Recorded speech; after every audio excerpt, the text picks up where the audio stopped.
Welcome to Wicked Housewives on Cape Cod, Living the Dream, a show that celebrates ordinary people who do extraordinary things. Hear what motivated them to attain their goals, see which circumstances molded their character and turned them into everyday heroes. Learn more about this show and the host for Wicked Housewives on Cape Cod TV and radio on Facebook. Now here are your hosts, the Wicked Housewives on Cape Cod, Kathleen O'Keefe-Canavas and Lori Boyle. Welcome everyone to Wicked Housewives on Cape Cod. I'm one of your hosts, Kathleen O'Keefe-Canavas, aka Kat, a Wicked Housewife, and to my left is Lori Boyle, the other Wicked Housewife. We've got a great show for you today. We're so glad you're here. We've been waiting for you all week. We have Linda Bond with us today, and Linda is putting herself in the public eye and running for one of the open county commissioner seats in Barnstable County. And she doesn't feel that any subject should be off limits. And she also says that although she may not have all the answers, she will find them. So she welcomes all questions. Welcome to the show, Linda. Great, thank you for having me, Kat, and thank you, Laurie, for having me. Thank you for being here. Great. Yeah, it's wonderful. So, Linda, tell us, what is county government? What does that mean? County government is just actually, the way I look at it, it's a smaller version of Beacon Hill, because I am running for county commissioner, and that is the executive branch of the county. And the county is all 15 towns of Cape Cod, which makes up Barnstable County. We are one of the last counties that is still operating in Massachusetts. And then we also have the Assembly of Delegates, which there's one from every town. So there's 15 Assembly Delegates, and they are the legislative branch of the county. So you have your executive branch, your legislative branch, and then we also have our county administrator. And we oversee about 10 different great programs that help everybody here in the county, all 15 towns. Wow. So what is it that the county commissioner actually does? What would your sort of day-to-day job be doing, and what would your responsibilities be? Okay, you mainly are balancing a budget, and the money comes from the real estate tax deeds that everybody pays when you sell your homes. So that's where our budget comes from. It's around a $30 million budget, and then the money goes to the different programs. So my main responsibility would be to make sure that the budget is balanced, and that you have to be going in vetting all the different programs you're overseeing, and that's where I think the county has been making some mistakes. As I'm campaigning, I'm finding out a lot of the programs I've been visiting are telling me that that they get their budgets okayed, and they're even surprised because they know the county's been running out of money. They had a savings that they spent, and they also had to just raise real estate tax to make up for it. So they are even in surprise that their budgets are getting okayed. So they've been really balancing from the bottom up, which you can't do. You can't spend more money than you know is going to be coming in, and that's where the problem lies. I have a real strong management background from my restaurant experience, and that's where I feel will be vital to the county if I get elected. You're working with children right now as well, aren't you? Yes, I am. Yes, what are you doing? I'm student teaching. I am very proud to say that I'm part of the Yarmouth public school system, and it's been great to be involved with the children here in Cape Cod. I am a big advocate for children, and that's one of the programs the county oversees is our children advocacy care program. So again, I'm a big supporter with the children. I'm just enjoying that at this time. Yeah, she was telling us about how much fun she'd been having these past couple of weeks with the children back in school, and they're calling her on a regular basis, which is no surprise to us. Yes, it's great. It's great. I was hoping that. Yes. Yeah. And back to what you asked about for the county commissioner's position, it's a part-time position. So the person that does all the real day-to-day work is Jack Units, our new county administrator, and he's doing a wonderful job vetting the different programs, and he's found a lot of things that the county has been missing out on, certain money that we should have had been coming in that hasn't been. So he's the full-time person, 9 to 5, doing more of the legwork. And what we as county commissioners do, as the items come across our desks, we read them, and we are going to be able to make a clear judgment vote on this budget, whether it should be passed or not passed. So our prime responsibility, again, is making sure that we're balancing that budget. And where does this money go? What programs does the money go to? It goes to our fishing, our water control. What we do is we're able to go and test the different waters at the beaches for the higher levels of the bacteria levels, and then we have our labs right in our complex where we test them so that we're able to get the results right away and be always up on that, which then it trickles down to all the fishing industries and everything that's our backbone here in the Cape. We need to keep our waters clean, our ocean waters, and then we do have our problem with our water here in the Cape, being the peninsula that we are on. So let's talk about the Firefighter Academy. You mentioned to us about Mary Dunn Wells. Tell us a little bit about that. Yes, that's the wells are right on the site where the Firefighters Academy is. And over the years, back in 2009, they were not allowed to use this one particular foam that was causing a lot of the pollution in the wells, which the wells do go to the many residents in Barnstable. And as we all know, they've had a really hard time with their water in Barnstable. I feel shame on the past commissioners that they weren't up on this back when there was a problem, that they've let it go for so many years. The Firefighters Academy did stop using that foam back in '09, and now they are also looking into some other things around the Firefighters Academy that also could cause some of that contamination. So they're in the process of working at it. They've also started the cleanup, and the cleanup's going quite well. We've been able to get some funding for it. And that's another thing that the county was negligent on. There was a lot of funding that we could have been calling from the state that they had not, where maybe we wouldn't be in these predicaments that we're in right now. So they didn't apply for the money from the state? Is that what happened? Along the way, there were things they certainly could have been doing to speed up the cleaning, getting the problem solved. Because when I first started attending the meetings, the Firefighters Academy issue was on the table, but it sat there from about August and September, and Commissioner Kokunas had asked in February if they could please bring that up on the agenda to be discussed because it was a pressing issue. And I feel that what they've done over the years is they have just pushed a lot of things off and haven't taken care of it as immediately as they should have.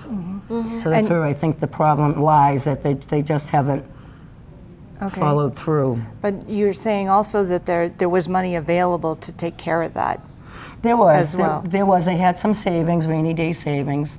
When they first knew the contamination was there was when they really should have started a better cleanup at that time. So budgeting for the fund for the cleanup is what you're talking about. They should have been foreseen that. Correct. Right. Yeah. Right. What are some of the other issues that you're really passionate about? Again, the clean water, that's what I'm really passionate about. We have that problem here.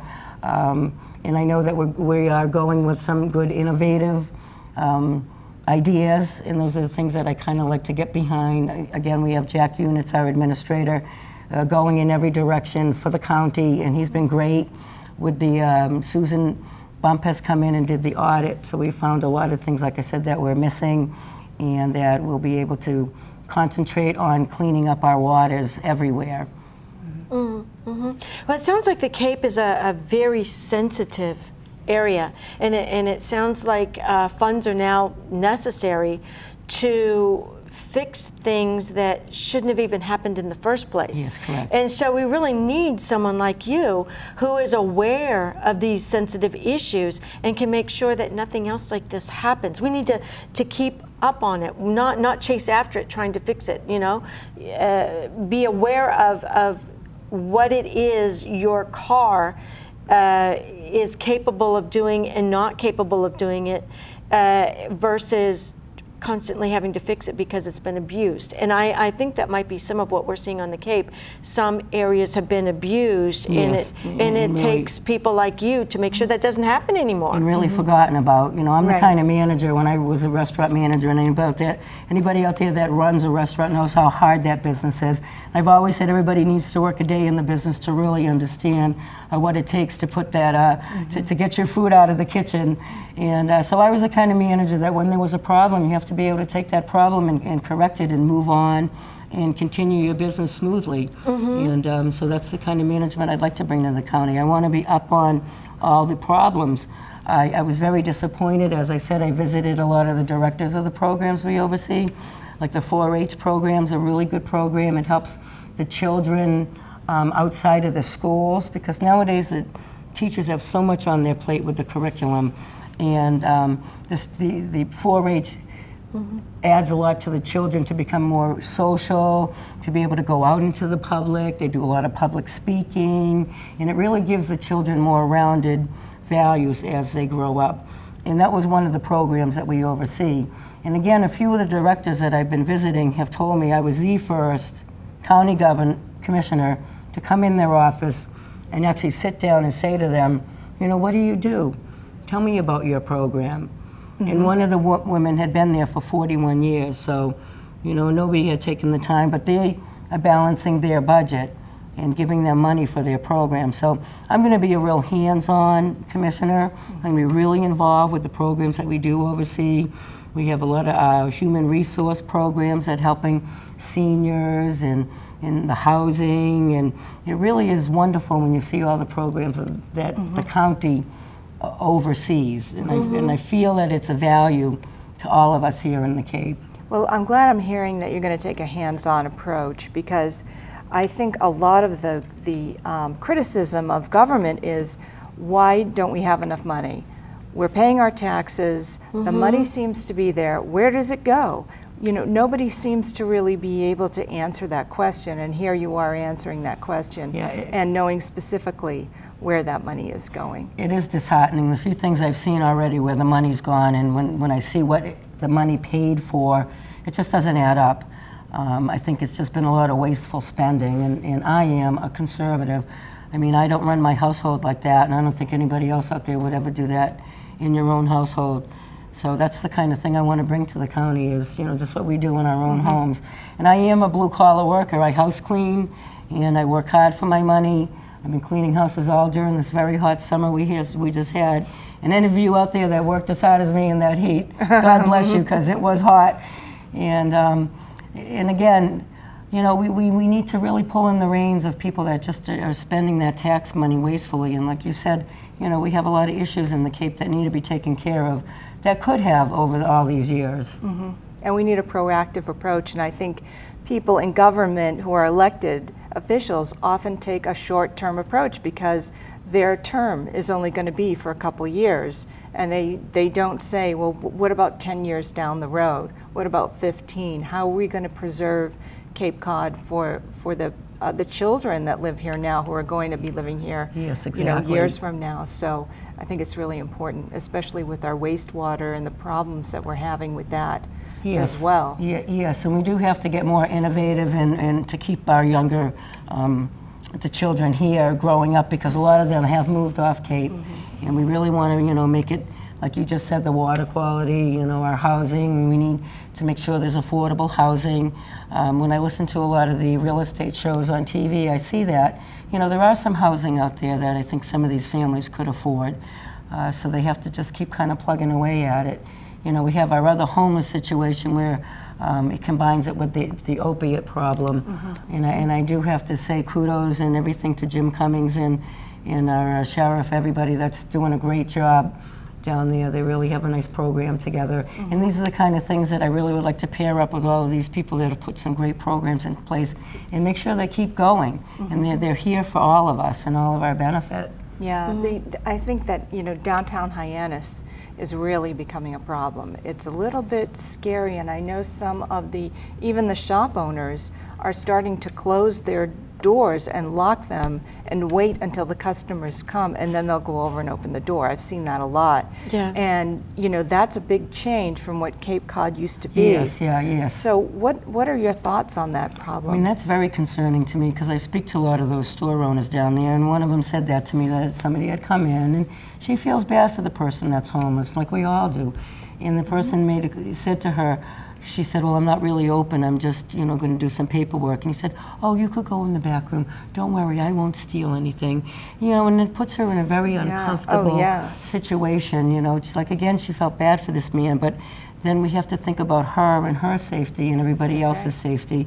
I think... And that brings in insurance and a lot of other things. It's not that she doesn't have a heart.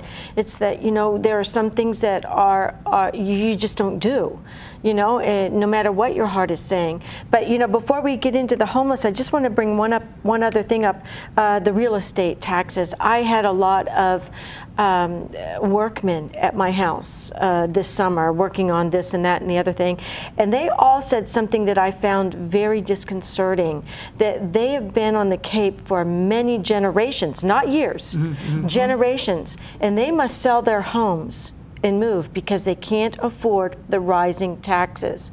Now, something's really wrong with that. They can afford the homes. Right. They can move from their family home and go somewhere else, like Dennis, where they can get another home. They cannot afford the taxes. And is that something that you're going to look into? Because it's so unfair to those people. It is, and I do see that, and it's a shame, you know, these people want to hold on to their family homes, and I say that because I see the taxes. I know what I pay on my house. And then I say that, I said, how can some of these people afford the taxes that they have to pay? So yeah, I would love to try to, you know, that's my goal, is to lower taxes and certainly not be raising them like they just did. One of the commissioners that's rerunning for her seat, when she was on a radio talk show, she plainly said, well, the taxes haven't gone up in a long time, so they were due to go up.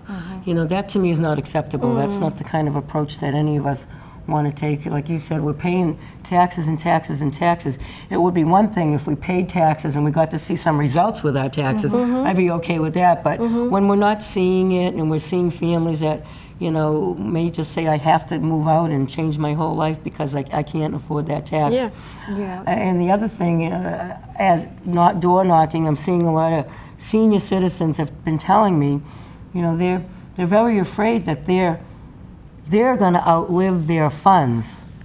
And they really don't know what they're going to do at that stage in the game. Because they're on a fixed income, and the taxes keep going up. And this isn't just a Republican problem.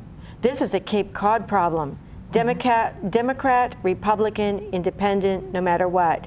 You know, they don't only raise taxes on certain people. This is a Cape Cod problem. Yeah, exactly. It hits because everybody. We're not the Hamptons, yet our taxes almost reflect it. Taxes are high. Well, I think we all want to see it go to a good cause. You know, we want to feel safe when we walk on the street, and we want to feel that our children are safe and that they're getting the education they need, and that that homeless people are taken care of, that the elderly is taken care of. Nobody wants to see anybody go without, yet you have to make some big decisions when you decide to cut a budget or to where the funding is going to go. And you need to know what that program does in the first place and who's getting it. And it's kind of it's really disconcerting to me anyway to hear that that one program for the children, that woman had not even been talked to in all that time. I mean, so how are these people making the decision if they don't know what the facts are and what the problems are in the first place? Yes, exactly. And exactly that. And if they were more in touch and with these programs, you know, they would be saying, you know, don't hire that part-time person right now. You know, don't, because now, like you just said, what's going to happen? Because, you know, we're going to have to make some kind of cuts along the way, and you don't want to cut anybody's jobs, or we don't want any of these programs to go away. Everyone is vital and has value. So, you know, there's a problem, and if they were more in tune and in contact with these directors on a one-on-one, and, you know, tell me what you think, and I'll tell you what I think, and we can hopefully come to a good solution to whatever the problem is, right? And hopefully it's fiscally responsible on top of that. So it's a big job that you're running for, and I think you're going to do great at it. Thank you. I do put my heart and soul in, and I'm never in it for the money. My when I was student teaching, and after I'd gone to my interview and came back, my boyfriend said to me, "So, well, what are they going to pay you?" And I went, geez, I forgot to ask, because a lot of people do that. Because I want the job. The job means more to me than what the pay will be. So I was just, I'm in it for the job and to do a good job. I take pride in what I do and everything I've done, and I'm a very hard worker, and that's what I'm ready to really jump into the county and I get everything, try to get everything in order. So let's talk about your personal achievements. You have twin boys? Yes, I do. Yes. Oh my goodness, twin boys. Yes. Yeah. How old are they? Exciting. 32. Oh. Yeah, 32. So they're not at home anymore. No. You made it through. Yeah, you did. Yes, when they were little and I saw grown-up twins, that was the first comment, is, oh good, there's a survival rate. They do grow up and move out. But no, they were great kids along the way, and I always say I taught my kids two things in life. They were right and wrong. And if you follow those rules in life, doing right and wrong, you really succeed. And I have great boys, and they have made me proud. And I'm a grandmother also of a almost one-year-old in a couple of weeks. Oh, how exciting. Yeah. In a couple of weeks. In a couple of my weeks, goodness. And you were also a professional ice skater. Yes, I ice skated, and I taught children in 16 of the best years of my life off Cape. To see these children get out there and achieve ice skating, and you showing them how to do it, it was very rewarding. And taking them to competitions and cutting their music and doing their program, and then seeing them get out on that ice, that big huge ice rink, and perform. Great. It's very rewarding, not just for me, but for the children in themselves. And so now you're also a freelance photographer? I do that on the side. It really was a passion. I was hoping in life to go and make a career out of it, but I've always kept it as a hobby. And I love taking pictures at every event I go. People always laugh when we post them. They'll go, "What? Linda just posted 256 pictures?" But they enjoy every single one of them. So I'm very proud. I'm always proud when somebody takes one of my pictures and uses it for their picture on Facebook. Yeah. Oh, that's nice. Yeah, a lot of them will do that and take it. So I always. Well, how can our audience find you? Tell us about your Facebook page. Yep, I am on lindaabond.com. You can go on there. You can see me doing some other shows, and you'll be able to see this great show when I have it posted up there. And I really would appreciate your vote for me on November 8th. And how can they make a contribution to your campaign? Do you take campaign contributions? Yes, we sure do. And you can mail them to P.O. Box 191, South Yarmouth, Mass. 02664. Make payable to elect Linda A. Bond. Okay. Thank you, everybody. Oh, you're very welcome. Thank you for being here. It was great. It was wonderful. I think you're a hard worker, and you've got my vote. Oh, thank you very much. Thank you, girls. Yes, thank you. yes. Awesome. So, thank you very much for being with us, and we hope you'll consider Linda as your next county commissioner. So thanks for watching, and we'll see you next time. next time, everybody. Good night. Thank you for joining Lori Boyle and Kathleen "Kat" O'Keefe Canvas on Wicked Housewives on Cape Cod. Don't forget to like us on Facebook for our show updates, and join us next time when we showcase more everyday heroes.